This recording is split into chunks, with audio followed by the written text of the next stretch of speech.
Okay, continuing with chapter 9 of the Avatamsaka Sutra. And we're slowly plodding along, but trying to make some points at the beginning as we start up again that hopefully can inform us as we go along.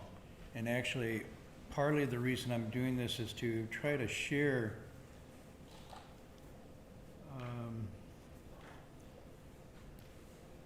and be a little transparent about the process of translation, because some of you are involved in translation directly. Some of you are doing translation work. And so this is a collegial, collaborative effort we've been at for a number of decades now. We may be getting better at it, but I don't know exactly what that means. That's a very complicated question, actually. Just because it resonates in English doesn't mean it's necessarily a good translation. That being said, I'd like to just share some of the process. And so we started, we took the verse last week, and I just saw another thing here, but we sort of switched it around. And the verse is, perhaps someone sees him sounding the lion's roar. I neglected to say, I think someone encounters him. You don't see, you hear the roar, right? So it would be an encountering. I think here seen is too literal. So someone encounters, it could be attends a talk, a Dharma talk, or encounters the Buddha and just hears the teaching, hears this teaching, hears the lion's roar. Awesome brilliance without peer. And then we suggested switching 3 and 4. The power of a spirit penetrations is unequaled. And then I was suggesting, and we'll see, surpassing all ordinary mundane abilities. So that was the adjustment that I'm suggesting we make. This is not definitive, but I'm trying to get at this thing about translation. The reason I'm saying this is all the sutras, not just the Avatamsaka, are meant to be accessible to people.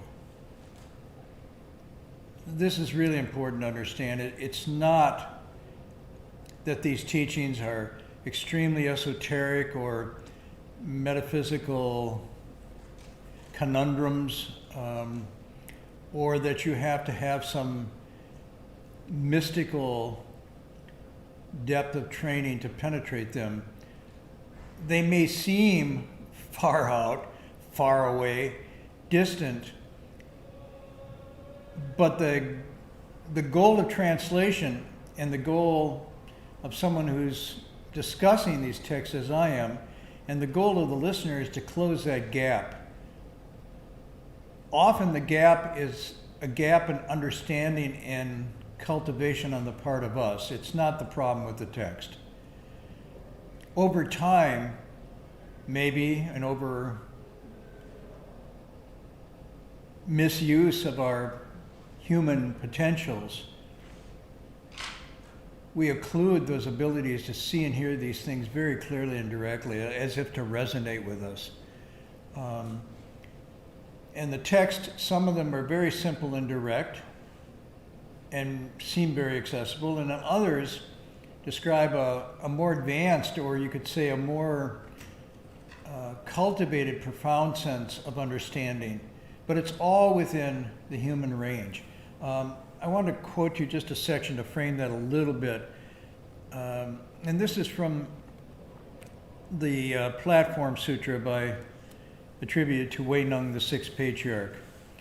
And he describes sutras in this way. He says, good and wise friends, all the sutras and writings of the great and lesser or smaller vehicles, the 12 divisions of the canon, he's saying everything, all of the teachings, all of the schools, if you want to use that language. All these were established. They were set up because of people. Wow. So they weren't set up because of gods or Buddhas or bodhisattvas. They weren't set up because of, arhats. They were established and set up for people. These teachings are meant to be the teaching of living beings, the teaching of human beings, the teaching of humanity. And further he says, and they can only have been set up because people have a wisdom nature. So this is the double thing here. They could be set up, but if there wasn't potential to pick up this wisdom, then it would be set up but totally non-connecting.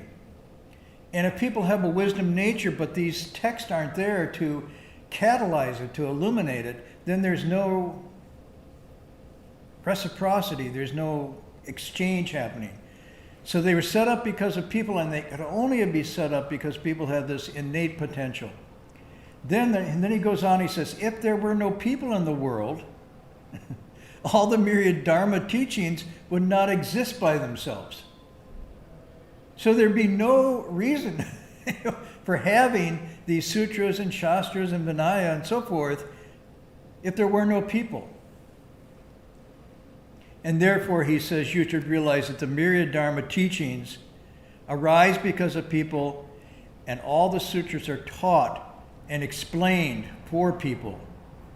So that's, to me, our challenge in a sense. If we understand this is his theory, and I find it from my teachers. Master Wab is very clear that this is the case. You look at the text and you read them and you realize they are directed at human beings, at cultivators, at people of the four assemblies, laymen, laywomen, monks and nuns, kings, ordinary people, even serial killers. All these texts are made up as direct teachings to catalyze or activate something inherent in the human condition, regardless of the lowest to the highest potentials. And there's a scale here. But I think, so if that's the case, then our job, so to speak, is to try to explain, as Hui Nunging says, to try to explain and teach these to and for people. And that's why he says his teaching comes from and goes to that human nature. He calls it Xing, or Foxing, or Zixing, the essential nature, the self-nature, the inherent capacity of people. He teaches to that and from that. So the challenges in our informal talks, in our formal talks, and I think even more importantly perhaps, because talks fade away. They may be recorded, but recordings fade away too.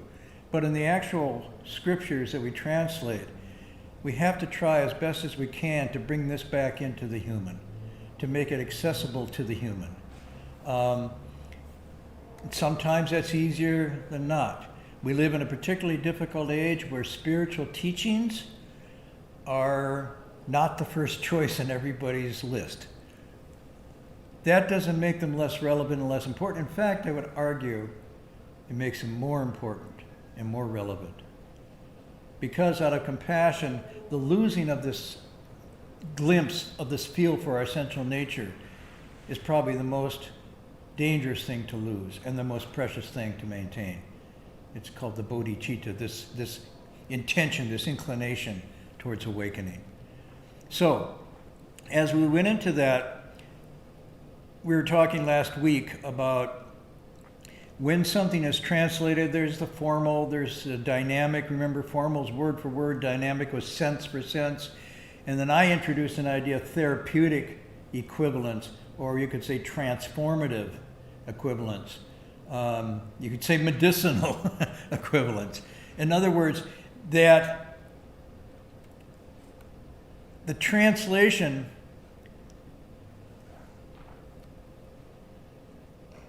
should evoke both the intent of the author, which would be whoever you consider the author of these texts, and also evoke something in the listener that connects there. And so we talked about this as if you're talking about the therapeutic transformative equivalence. When you read a sutra, when you study a sutra, if it's well translated and you're sincere and serious, I mean, you're not going to do this if you treat it disrespectfully, or you look down on it, or you're doing a hypercritical, analytical deconstruction of it constantly. But if you just approach it with an open mind, an open heart, and some grounding in ethics, so that you are settled in your conscience, that your energy is settled, and you bring some focus and concentration to it. If you do that, and the translation's good, something should happen. There should be a response. It could be very profound, it could be very simple. It could just be a sense of retuning, returning, resonance, as when a guitar is out of tune and you bring the strings back in. Translation should tune the strings of the human. It should bring the human back into attunement if it's done well.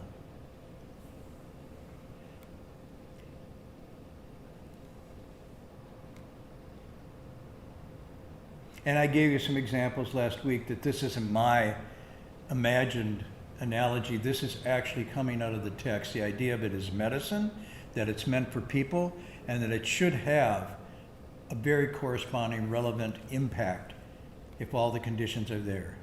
Which is why, for example, on this Friday night, before we start this class, say it's 7:15, right? Ooh. 7:30. Well, we start the actual talk at 8:15, but at 7:30 to 8:15, we quietly sit in meditation.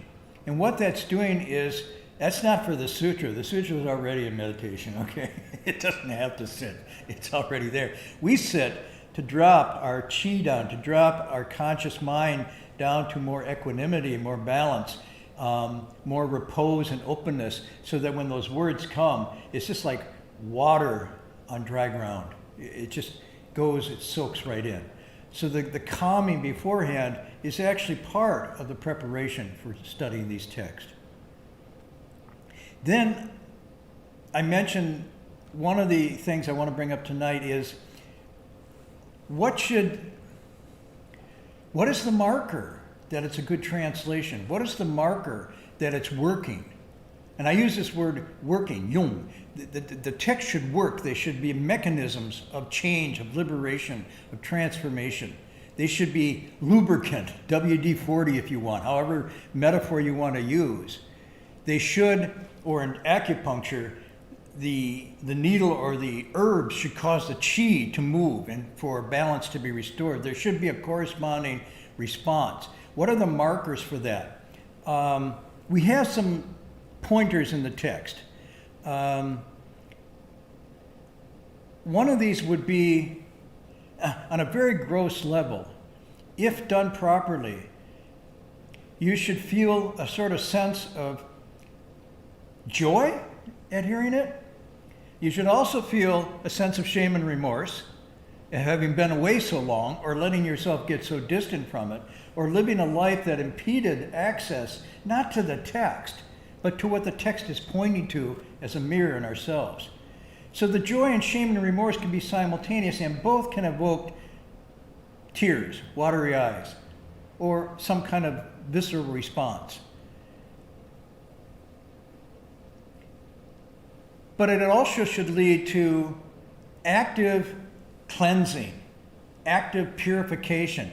And I don't mean this in the strict moral sense of holding precepts, but a cleaning out of the accumulated klesha, or fanna in Chinese, the afflictions, the impediments to our awakening that have to do with very human states: greed, anger, jealousy, envy, torpor, laziness, agitation,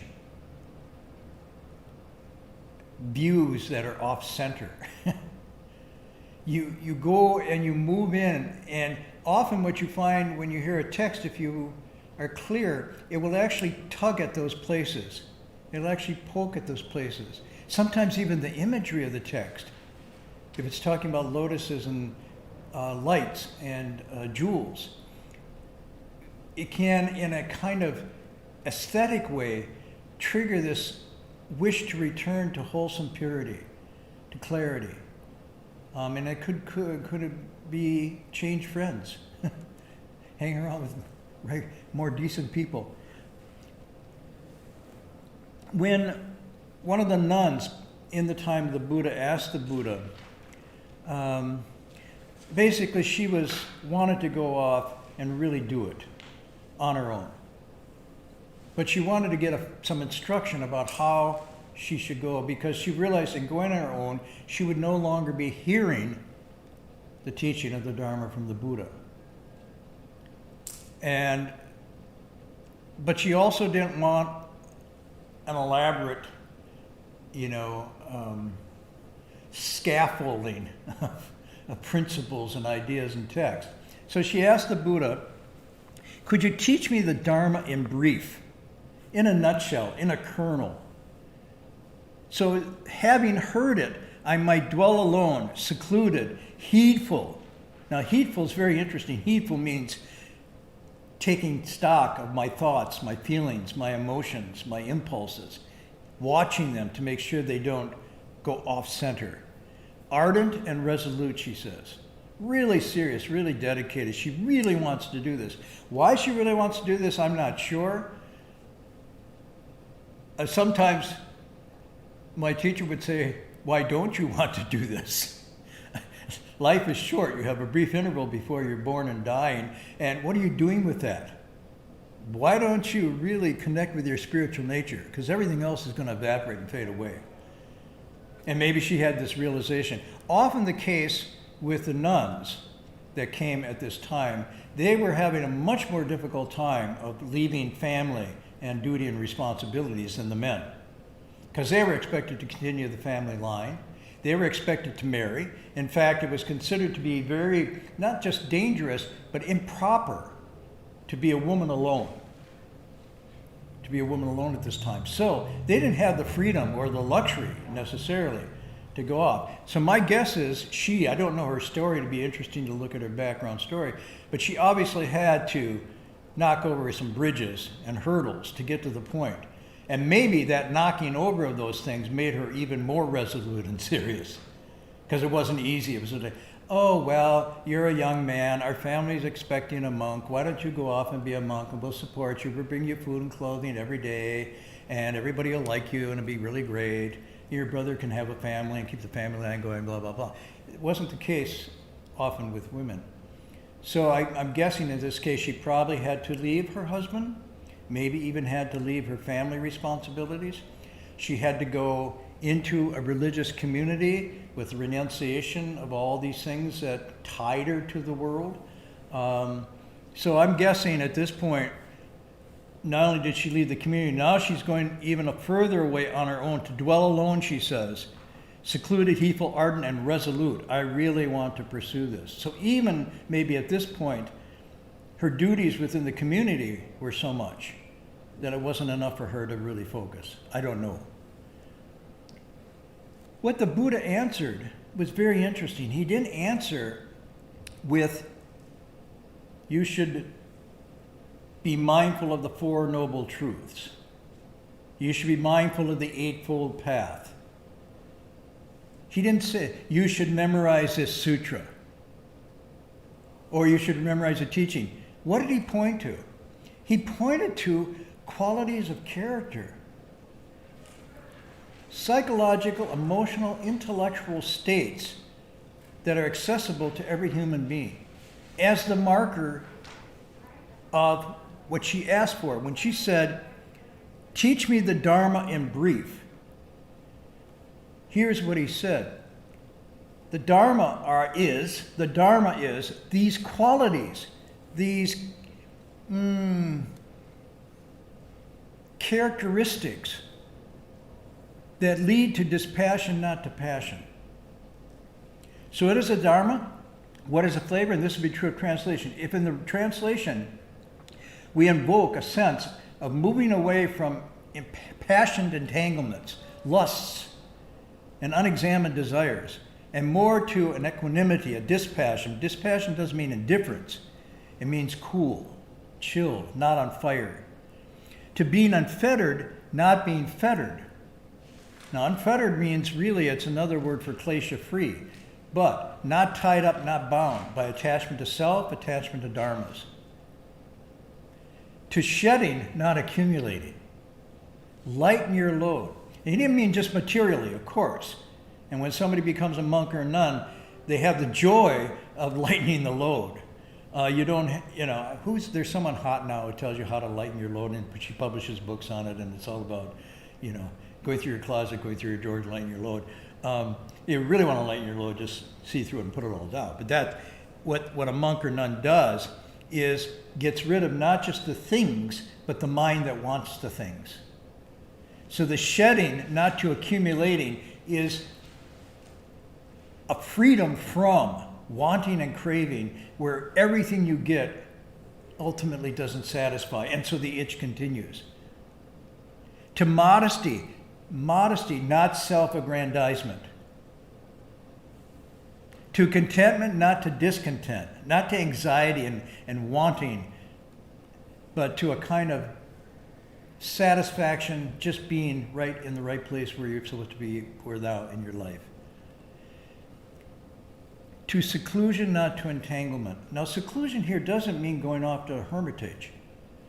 It's a social attitude that says I hang out with people when it's healthy and wholesome and conducive to these other qualities, to contentment, to dispassion, to dharma friendship, but not to entanglement, not the sticky manipulation, quid pro quo, I scratch your back, you scratch mine, that kind of thing, or dependency.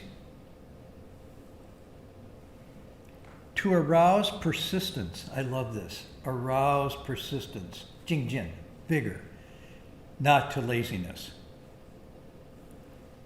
To being unburdensome and not being a burden.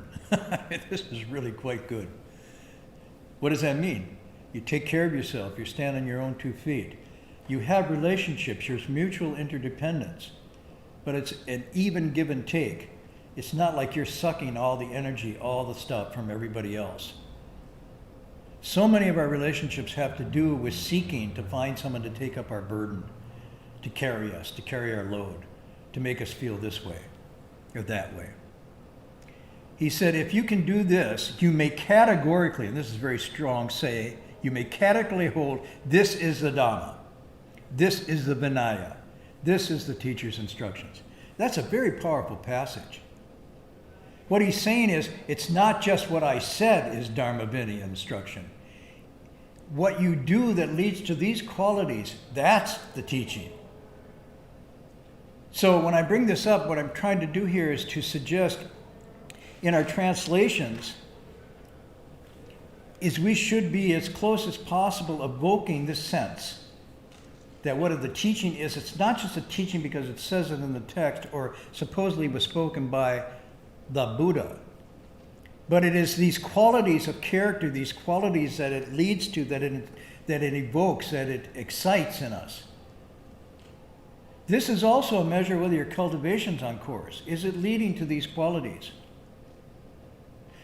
Sometimes, initially, seclusion to entanglement isn't like smooth because our habituations, our attachments are very strong, so it's hard to change some of these habits. But within a very short period of time, you should start to feel liberation. Vimutti, it's called.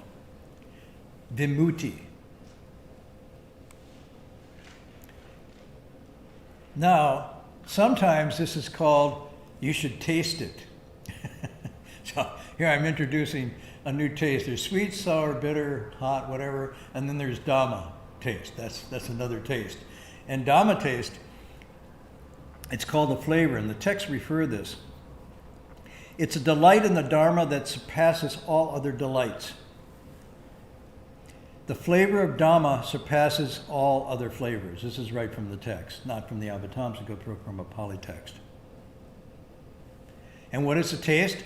The texts say it is the taste of freedom. And I can remember I said the word for freedom is vimutti. So vimutti, and then what's attached to the end is rasa, which means the taste or flavor. So it's called vimutti rasa, the flavor of freedom. And rasa is a very interesting term. I'm not an expert on Sanskrit, but from my superficial encounter, it's not just, it means essence, juice, or sap. Okay, so when you read the text and when we translate, we should be squeezing out into the best possible language we can that which releases this flavor, this juice, this sap of freedom, of liberation.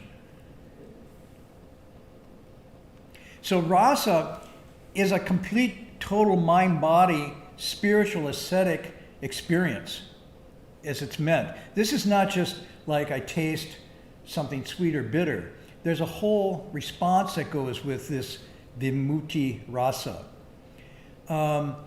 It evokes an emotion and feeling in the reader or the listener that is indescribable, the text says. It's not describable. It transports them to another parallel type reality. It's in this reality, but it's right alongside. Do you ever have that feeling? You're in a retreat, and you're in the world, and you just had lunch, and you're in that reality and whatnot, and all of a sudden you're walking, reciting, and you're sitting, and right alongside of you slip into a parallel reality. It's not away from this, but it's not this either. It's a very interesting, and it's a liberating, calming, wonderful, beautiful kind of feeling. You're in and you're not in. You're in the world, but you're not of the world at that moment. That's what rasa is.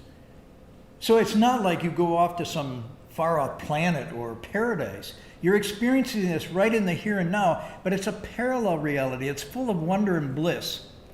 And in that, you experience the essence of your own consciousness. That's what's going on here. And you're able, in that essence of your own consciousness, to really see and reflect upon moral and spiritual questions and issues. Things start to work, things start to connect. That's what a sutra, well translated, should do. So this freedom in this teaching it's a way of life. It's a rarefied state of spiritual autonomy, this freedom. It's a way of life. It's not just something you get and then you lose it. This freedom is a constant, growing, evolving, accumulating sense of spiritual, psychological autonomy. And autonomy, I mean in the sense that you're lifted, you're unencumbered, and you're expanding. Your consciousness is just free to expand. Everything at this point starts to, what they say in Jhana, shuofa, to speak the Dharma. Wherever you look, wherever you listen, even when you eat, something is happening in this parallel reality once you're into the flavor of Dharma. And I want to make a point here because often freedom is interpreted as freedom to do whatever the hell you feel like doing, to follow your whims and your impulses and your desires and your passions. But this is a freedom from rather than to. It's a freedom from these impediments, habituations, compulsions, and raw impulses. It's the very opposite of license, which sometimes is mistaken for freedom. So this is a freedom that gives autonomy and true bliss and happiness that can't be got through any other means, as opposed to a sort of just, blowout of expression based on whim, impulse, and desire. As a result, and this is very important, viscerally, when you're in this kind of freedom, the visuddhi rasa, you feel full. You feel energized. This resolute, alert perseverance that she's talking about isn't having to set the alarm clock and beat yourself into wakefulness and energy. Your energy is almost uncontrollably full. You feel younger, you feel healthier, you feel stronger. The license energy is the outflow. You feel exhausted. They call it dust fatigue. So I'm just saying, this is not just an intellectual thing. You can actually feel this in your whole body-mind nexus, in your physical being. This is really, really interesting how it all connects. So if you are free in the licentious sense, the hedonistic, there's outflowing, and with outflowing comes exhaustion. And that's why at the end of the day, one is so tired. At the end of the week, one is so tired. Every birthday, it gets tiring and tired and tired. The opposite is true with the Visuddhi Rasa, that flavor. And actually, as you get older, you don't lose your energy. Now, your hair may fall out, your teeth may fall out, you might have artificial joints and whatnot, but your essential energy, your spirit, it's just like when you were 9. It's very interesting. This is true joy when they talk about the 4 unlimited minds, kindness, compassion, this kind of joy. Okay. So that being said, I want to say that when I was fortunate enough to have a couple teachers who lectured the text in this way, that when we sat there and listened, it was like a banquet, literally like a banquet. I was full. I was energized. Almost couldn't contain it. Had trouble sleeping after the lecture because the energy was so vibrant and high. And not because it was so esoteric and far out, but because when my teacher lectured, these seemingly distant ancient text actually came alive. And the commentary brought out the immediacy, the human, the therapeutic dimension. It was relatable. In fact, it talked to me in ways that nobody else had talked to me, and yet it was very straightforward, crisp, direct language. Not even technical terms like Visuddhi Rasa, like I'm using, Vimutti Rasa that I'm using tonight. I think hopefully you find that helpful. But I'm saying when he talked, it was like the sound of hammer hitting steel. It was just that clear. And people commented, wow, I read the text, I didn't get it, but as soon as I heard his commentary, it started to make sense to me. Because he did this therapeutic, transformative translation in his commentary. If we can't do that, we should still try our best to make the first translation close to that as possible, so that we don't have to rely on commentary to bring out that flavor. So one way I think about it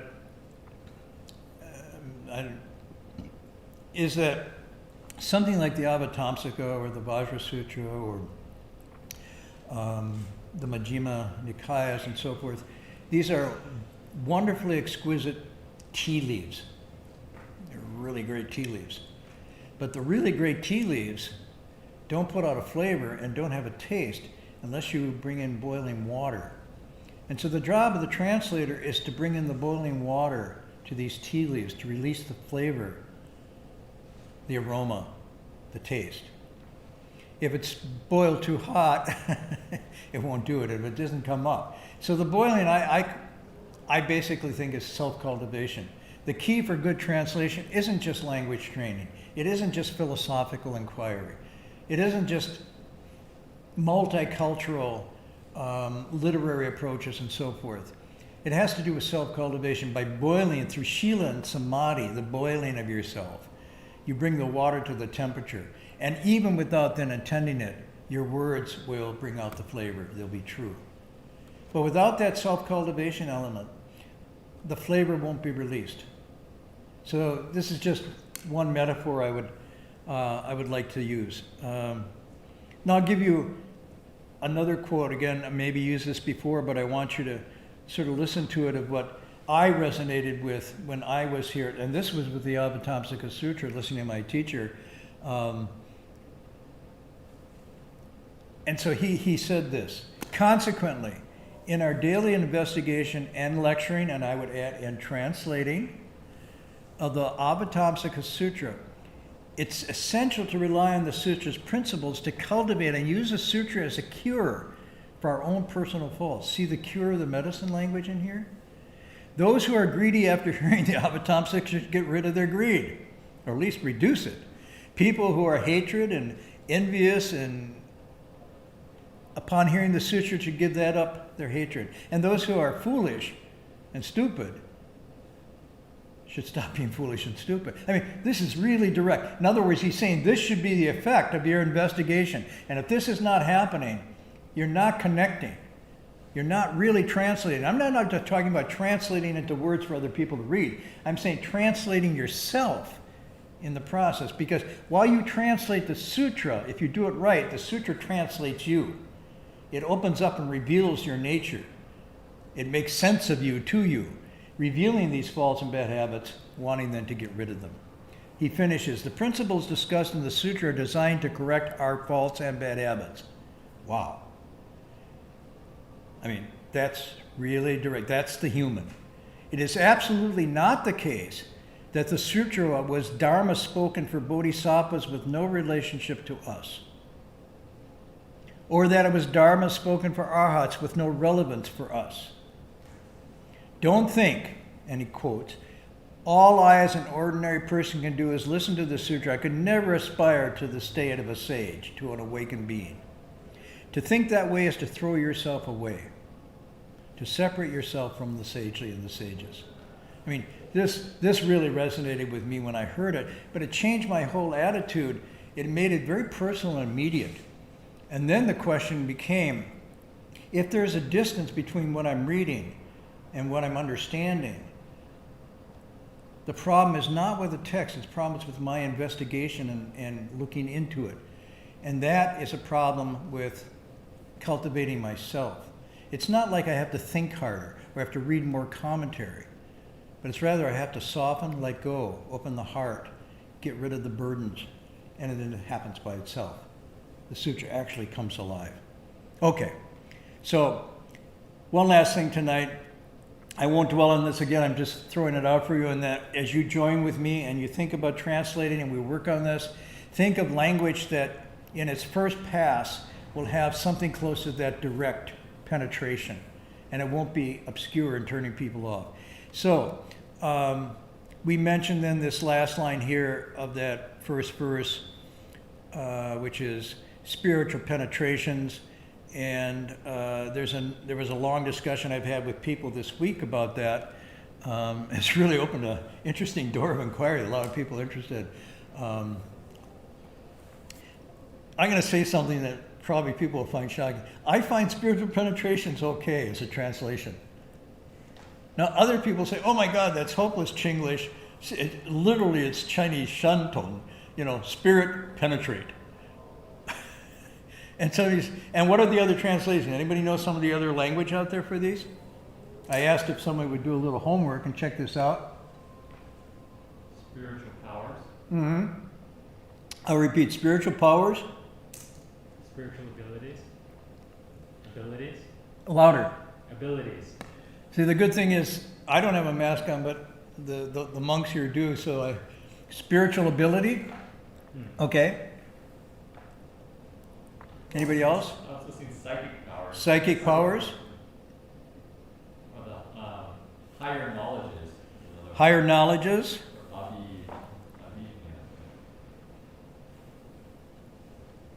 Sometimes otherworldly powers, supernatural powers, supramundane powers, and so forth. Okay, so why? Because I'm always the one that's challenging our earliest translations, and here I'm saying, I think this is okay, spiritual penetrations. Because the reason I say this is because penetration is seeing what is already there. It's penetrating what was just obscured versus transcendent or supernatural, a remove to another world or land. So on my car, I have fog penetrating lights. And when the fog is really thick, I turn these lights on and they penetrate the fog. I don't elevate to a transcendent road. I'm on the same road, but I use those lights to penetrate and see what is there, only obscured by the fog. So now you can see the metaphor here. What is the fog? It's our deluded thinking and attachments that cover over our nature. So then the penetration is the cultivation of the human that eventually returns the light and illumines and shines through. So the light of self-cultivation penetrates the fog or the veil of limited clear seeing. And I like that word penetration because then things were once foggy they're clear. They didn't appear. They didn't come from nowhere. Nor did I leave here and now to see them. I simply penetrated them with the power of a cultivated spiritual energy, innate in every person. These are not special in that way. So we say it's esoteric, mysterious, and hidden. That's often what we use. But the texts just say everything is just so. Well, sure. It doesn't say mysterious, esoteric, and hidden. It says the problem is you don't see it. It's not like it's invisible. So that's why upon awakening, often, like Hui Nung's awakening, he says, how unexpected. It was right here in front of me all the time. How unexpected. I shouldn't have looked outside. I didn't have to go anywhere. How unexpected. Bodhi was my own nature really realized. They often just say, upon awakening, thus. Sure, thus it is. What they're doing is affirming that what we call the spiritual, what we call the awakened, is here and now in this world, right? And we are right in the midst of it, but we don't penetrate it because of our greed, anger, and delusion. Our lights are not on. That's why I like penetrations.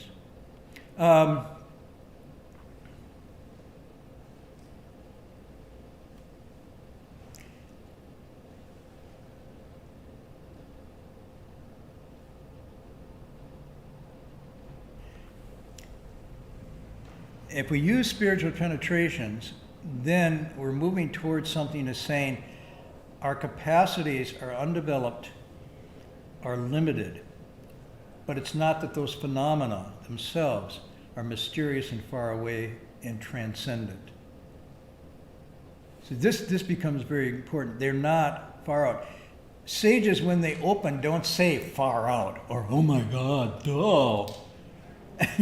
When they open, when they penetrate with their ear, their eye, their mind, when they have these abilities, they don't say, oh, wow, far out. What they say is, oh, so it is. So it is. They only seem extraordinary because we collapse our consciousness down to our little small attachments to the ordinary. If we let go of that, our consciousness naturally expands and this whole realm is opened or is penetrated. Moreover, and this is really important psychologically, I think, and I'm sorry if I go over a little time, but this is really important. I do not like supernatural powers, supramundane powers, magical powers, psychic powers. The reason I don't like these, and especially that setting them up, is that they are then presented as something out there to be gotten. And what this activates is the most dangerous element of self-cultivation, wanting to get something, seeking for something, seeking for powers. Now, if you turn it around and say, how come you don't see clearly? Then the emphasis, as Hui Nung says, you return the light, you cultivate within. But he warns again and again, do not seek outside. Han Shan, in his Wandering Dream, says the biggest mistake cultivators make is seeking outside for far out, esoteric, mysterious things, and they lose their way because everything is whole and complete within. So that's why the exercise of powers can activate a kind of craving and a wanting, and then the next thing is I want to get these powers. Maybe the teacher can transmit them to me. Maybe I can take some drug that will activate them.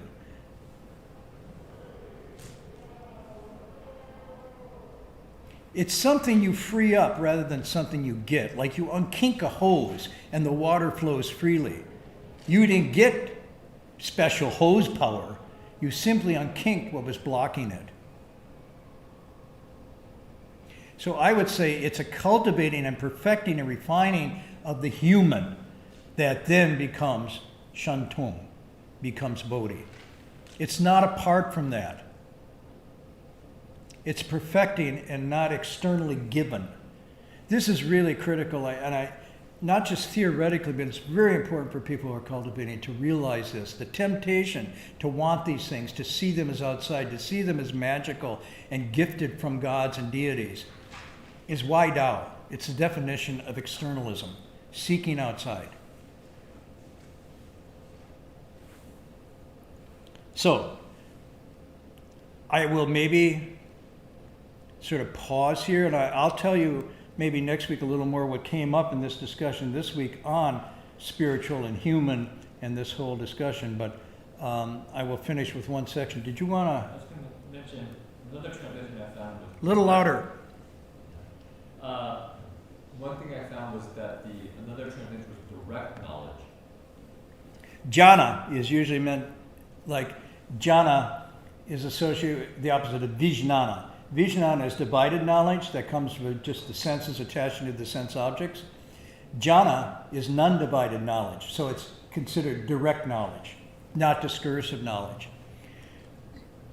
It could be that, but these spiritual penetrations are also very specific in the sense that they have to do with the ability to see certain realms of existence that seem to us distant to us now. It's also to know past lives and to know others' thoughts and so forth. So you could use direct knowledge, and I think that would be okay because it's implying this is the agent. Agency is here. If you say received knowledge or you say transcendent or supernatural, it seems like it's coming from without. Yeah, what was interesting, since I was privy to the conversation that you were having with others, was is the way that spiritual is understood in the West and spiritual is understood in Chinese as sun, right? And, but the actual word that's translated in the Sanskrit, abhijñā. I'm sorry? Abhijñā. That's what's translated to spiritual powers or sentong. So abhi is oftentimes higher, quote unquote, and then jñā is the knowing. So I could see, so people translate oftentimes direct knowledge as well, which I think captures that sense. It's a knowledge that we cultivate so we can see things more clearly. You could also use immediate knowledge, Immediate knowledge. meaning not mediated. Yeah. Not mediated through sensory attachment and not mediated through greed and anger and stupidity, nor a view of self. So when you say you're a person with no self, that direct knowledge then is actually very obviously there. That's the way things really are. The way things are not is what is mediated, what is indirect, what is obscured. So again, but what I like about what you're saying is it's here and now. It's right in this moment, in this right, Wei Nung says, why don't you right here while you're sitting here awaken to this? Well, because I have to order from Amazon or an Amazon type heaven to deliver. No. He's saying right now, if you put it down and see through it, this direct knowing will happen. That's the psychologically, spiritually, again, with my teachers, it's putting the onus back on you. It's putting it back on you and your self-cultivation and not on someone else or something else that will bestow this or give it. So often people take up ascetic practices to get these spiritual powers. If I fast, if I, do rigorous self-mortification of my body, I'll open my psychic powers, or God will feel sorry for me and give it to me because I punished myself. Like, I've been really, okay, well here you've been suffering so much, here's your reward. You can know other people's lives or thoughts. And you go, I thought that would be cool, but actually knowing others' thoughts is really a nightmare. Could you give me another one? Because I don't want to know other people's thoughts. No, be careful what you wish for, because knowing other people's thoughts, whoa, you really want to go there? Anyhow, I'm somewhat being facetious, but I'm liking this in terms of the translation. Let me quote you one section here that supports our discussion tonight. This is from the Sutra in 42 sections, one of the earliest Buddhist texts in China, probably the earliest text, coming from Central Asia into China at that time at Whitehorse Monastery. What was that? Would be Whitehorse, Bai Ma Si. Okay, and this text says, a novice asked the Buddha. I always like this because you have to interpolate it here, what's going on here. Let's say this novice has been cultivating for a while. Put it all down, and it's like meditating, doing everything. It's like, when am I going to get it? When am I going to get it? When am I going to get Bodhi? When am I going to get the Shantong? That sounds really cool. So the Shramana, the novice, asked the Buddha, what are the causes and conditions by which I can know my past lives? and understand the Tao. So the Buddha said, if you drink this, you will know it. No. Or if you mortify yourself and fast for 39 days without food or drink, it will become obvious to you. No. His answer is very interesting. By purifying your mind and holding on to your resolve, you can understand all of this. What he was saying is cultivating yourself, purifying your mind, getting rid of all your attachments. This will naturally happen. It will come out of the human, not from someplace else. That's why my teacher always says, when the path of being a person is cultivated to the perfection, Buddhahood accomplishes itself. Buddhahood is not apart from the human, but it's a refinement and a cultivation and realization of the full capacity of the human. And then the text continues. Just as when you polish a mirror, the dust vanishes and brightness remains, so too, if you break free from desire and do not seek, you will know your past lives. Now that seems almost contradictory, and maybe we'll go to this next week. Well, I want to know my past lives, but it said the way I get to know them is not wanting to know them. Huh? What's that about? And it's actually, it makes a great deal of sense, but there's not time tonight to go into it. And I'm going to say, next week too, I may work on some translation stuff, because the original translation of this, if you cut off desire and do not seek, was the original. And I'm going to suggest, in terms of our therapeutic transformative, that's not a good word. Cutting off your desire. Sorry. And I will maybe make some suggestions, because I think the language itself, that's only one translation of Duan, to cut off. There's many ways you can render it, and English gives us some really great possibilities you can break free from. That's a very different translation than cut off.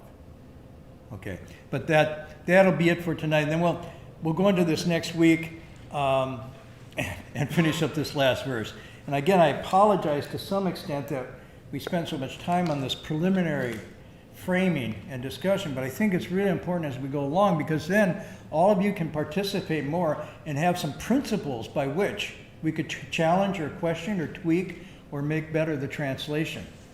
Not just because it's better in English, but it has this therapeutic equivalence, this transformative equivalence that was spoken here, that it's leading to these qualities and so forth. If the language is moving in that direction, it just makes it much easier for the reader and much easier for a serious cultivator to see this as a map and as a manual for self-transformation rather than some mystical faraway teaching.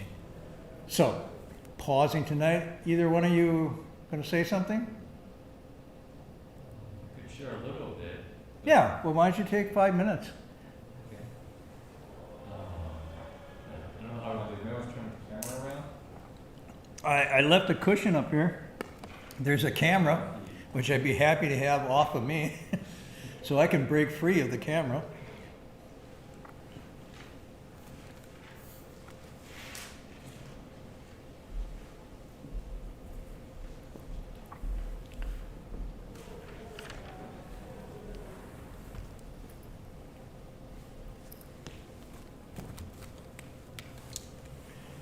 It's okay if we go over a little. I'm assuming that everybody's diligently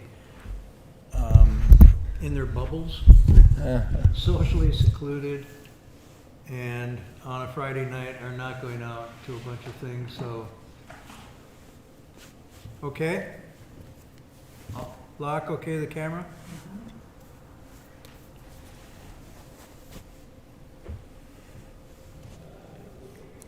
Well, I knew Marty's been having conversations around spiritual powers, or what you want, spiritual penetrations? Or spiritual in general. Or spirit. Shun. Shun? Yeah, or spiritual in general. And I'll let Marty give the kind of some of the principles that were in the conversation. But there was one sutta that I felt really expressed this principle in a fun way. And it's called the Acharya Abuta Sutta. And it actually begins with monks sitting around chatting. And what are they chatting about? How amazing the Buddha is. Like, wow, he's got so many spiritual powers. You know, when he was in the womb, he came from the heavens, and the gods came, and they were protecting him, and his mom became naturally virtuous, and all these things about the Buddha. When he was born, he could walk, and it just so happened the Buddha shows up. And they go, "Oh, stop talking." The Buddha sits down, and he asked the monks, "So what were you guys talking about?" I said, "Oh, monks, what are you talking about?" And so they a little bit, probably sheepishly talk about what they were saying. We were saying how wonderful you were, how amazing you were, all these abilities. And Ananda was there. And the Buddha said, "Okay, oh Ananda, there's another amazing quality of the Buddha." And I can guess, what do you think the Buddha would say at that point? What's the amazing quality the Buddha would give? I don't know if people have heard the sutta. No? Good guesses? He says, the Buddha sees feelings when they arise, when they're present, and when they cease. Say it again. He said he sees feelings as they arise, as they are present, and as they cease. He says, the Buddha sees perceptions as they rise, as they persist, and they cease. The last one is, the Buddha sees thoughts as they rise, as they persist, and they cease. So remember, this is the amazing quality of the Buddha. And it's just, to me, very, what do you call, makes it kind of jarring, You can just imagine the kind of fun everyone's having, praising the Buddha, kind of getting very far out. And then Buddha just shows up and goes, right here, right now, how are we using our mind? That's the most powerful thing we've got. And so, anyways, this is a story I think really much in tune with what Marty was talking about. And actually, it's quite interesting when you're talking about this word spiritual power. I think it does definitely have that sense of creating craving, just from the word power. Mm-hmm. And spiritual, similar too, has a kind of sometimes a sense of it's something out there. It's something spiritual, and so people are speaking spiritual states. And that's something not so, like, the spiritual power is watching your mind moment to moment. That's real spiritual power. So anyways, just some reflections. No, I was thinking how many, at least in the 60s and early 70s, how many advertisements I had seen for Buddhist retreats and Buddhist sessions that had to do with power. Power transmissions, power endowments, power entitlements, power. And if you really think about it, we need to unpower. The world really needs us to unpower, not to power up, but to power down. Really, if you thought about it, one of the reasons I like some of the other texts. Which one? Well, I'm thinking of the Zhuangzi and the Tao Te Ching. These texts have the message of knowing when to stop. That's the clue, the key to insight and happiness. Knowing when enough. And our culture is so geared to, you can have anything you want, you can do anything you want, the sky's the limit. But in offense, and then spiritual powers too, fit into this trajectory of wanting more and more and more. Mm-hmm. Yeah. And this one has to do with calming, reducing, reflecting. Mm-hmm. And paradoxically, by doing that, real power is activated. The kind of power that cuts without harming. So I'm just saying, our culture is so geared to getting, to having, to acquiring. And if it's not just material things, it's these powers. So as soon as we hear this, it often stirs at, salivation. Yeah. That's a beautiful text that you used. I really like it. Yeah. One more thing. I was thinking about the story, but I just hint at it. You can find it. But there's an interesting story where Devadatta actually goes and wants spiritual powers. And he actually goes to the Buddha and goes to various teachers. And none of them actually give it to him. They say, when you contemplate the 5 skandhas and you do this. He's impatient. So he goes to finally one monk, which I think was actually Ananda, who didn't have the ability to see what was going on. So he gave him techniques to develop the spiritual powers. And off Devadatta went in his path of spiritual powers. And people know that story where he ended up trying to kill the Buddha to take over the Sangha. So, There's anyways. okay. One story. This is actually a true story from the Chan tradition. The monk comes to the monastery because he hears the master has spiritual powers and has the Tao, the way, and so he's wanting to get it. He's wanting to get it, and so he follows the master around, and he's always looking, and he's also watching when the master talks to anybody else because he thinks he's giving it to them and he's not giving it to me.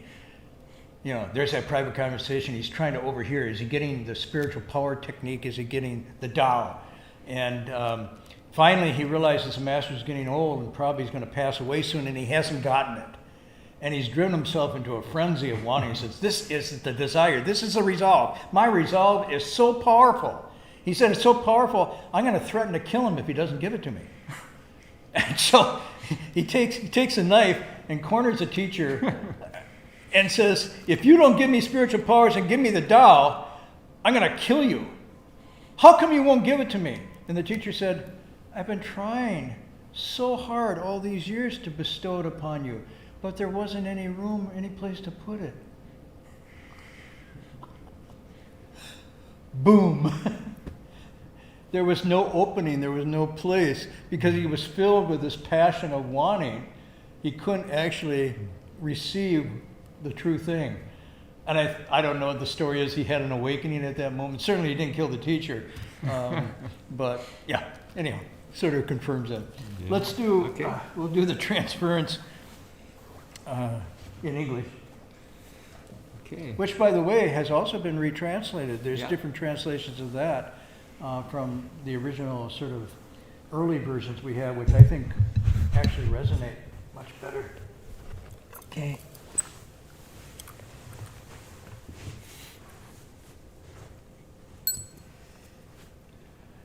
May every living being, our minds as one and radiant with light, share the fruits of peace with hearts of goodness, luminous and bright.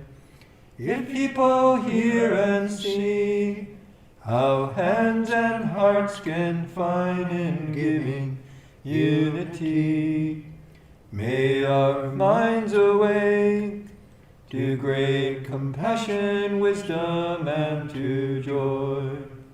May kindness find reward.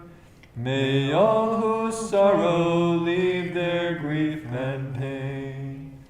May this boundless light dispel the darkness of our endless night. Because our hearts are one, this world of pain turns into paradise. May all become compassionate and wise. May all become compassionate and wise.